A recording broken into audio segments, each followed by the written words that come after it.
Kenapa fenomena ini seolah tak bisa terhindarkan? Apa yang salah? Apa cuma gara-gara curah hujan yang tinggi?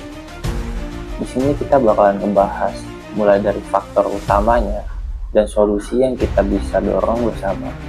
Dan di akhir, solusi ini itu juga ada di tangan kalian. Tonton sampai habis.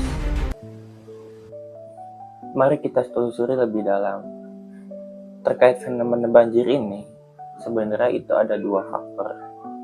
Yang pertama itu ada dari alam, dan juga yang kedua itu ada dari manusia. Dan faktor dari alam itu biasanya seperti banjir bandang yang emang gak bisa kita prediksi itu datangnya kapan.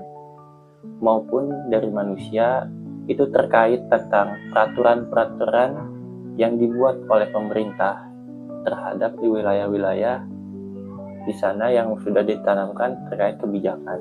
Curah hujan ekstrim itu salah satu pemicu dari adanya banjir bandang yang kita alami di beberapa wilayah.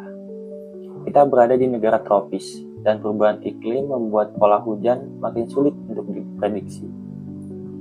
Selain itu, topografi wilayah yang berbentuk cekungan atau dekat dengan daerah aliran sungai juga rentan akan terjadi fenomena tersebut.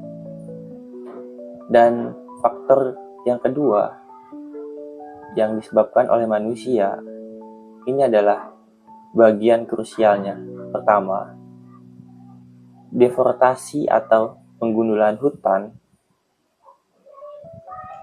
adalah spons alami yang menahan air. Ketika hujan gundul, air langsung tumpah ke daerah rendah.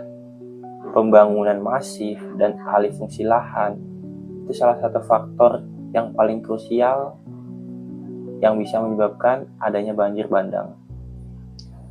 Area resapan, air bisa jadi beton dan aspal. Air tidak bisa meresap. Sistem drainase dan irigasi yang buruk. Saluran air ketika seringkali tidak mampu menahan debit air, bahkan parahnya tersumbat oleh sampah. Dan dari dua faktor tadi, sebenarnya dampak banjir itu bisa sesignifikan itu.